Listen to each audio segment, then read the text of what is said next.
Hi everyone, it's Roseanne and Chris, and we're from Schiff Wellness Consulting. Hello. We're here today to talk about eating with the seasons.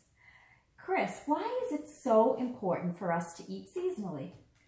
You know, we want to eat with the seasons because it gives us an opportunity to get the tastiest and most nutrient-dense vegetables and fruits that are available to us. Yeah, and so now we're in fall season and everyone knows it's apple season. People go apple picking. We have lots of delicious apple treats and of course, pumpkin season, right? Everything's pumpkin spice. Yeah, it's raining pumpkins and apples right now.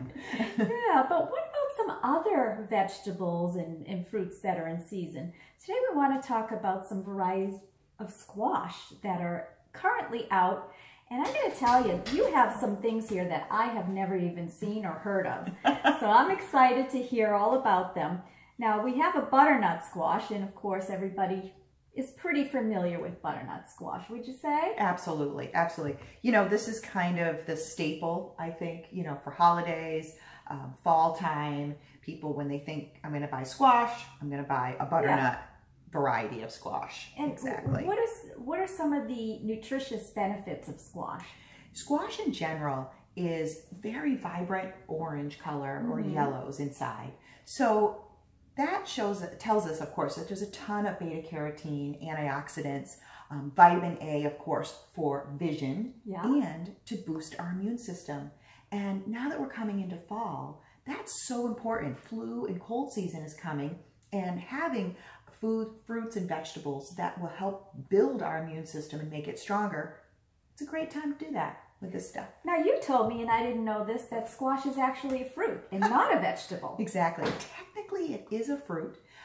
However, we do treat it like a vegetable. It's very high in fiber, and some are starchier than others as well. But the nutrients that you do get from this is just fantastic. And fiber is our friend. We want to try to get as much fiber in our daily diet as we can for so many good reasons. Absolutely. Absolutely. So let's talk about some other ones, common and maybe not so common. Next we have here an acorn squash. And I love acorn squash. They come typically in a darker green hard shell as well. You do start to see a little bit of the orange come out as they ripen up throughout the season. Another interesting thing about squash I wanted to know is that as the season goes by, they do tend to get a richer flavor as well and a little bit more sweetness. So as they kind of cure, typically people store them in a basement or a cool place. You don't need them in a refrigerator at all. And people stuff these, don't they? Oh, yes, absolutely. Stuffing them, roasting them, and slicing them here is another way to have them. Another kind of semi-familiar, I guess people are talking about now, is spaghetti squash. Yes, I had a war with a spaghetti squash once.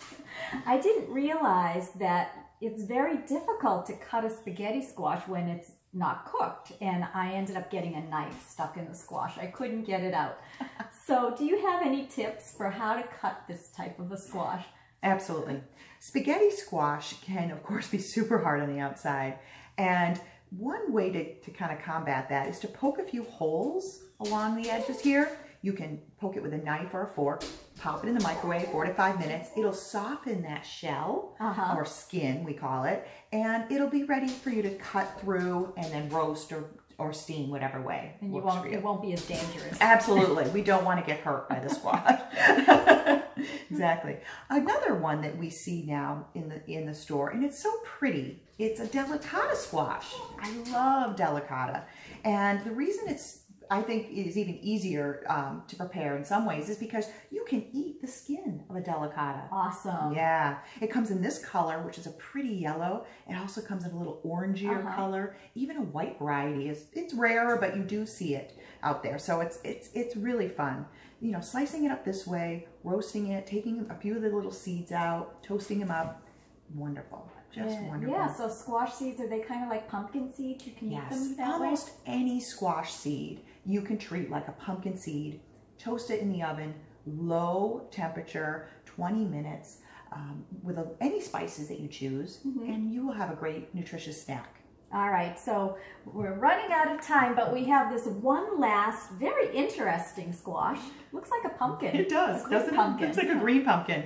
I love this one. It's called kombucha, and it's the most popular variety of squash that you find in Japan. And it's so versatile because even though it looks like a pumpkin, it really has that taste and texture of a sweet potato. And what, you know, epitomizes fall to me, other than pumpkins and apples, is potatoes, and especially the sweet potato variety. So this is another great one. You know, next time we're going to talk about how to prepare some of these and pick them out to really kind of take, you know, that intimidation away for people. Yeah, so I'm looking forward to learning that next time. Yes. So please join us next time, and Chris will share some of her ideas on preparing and how to find the perfect squash.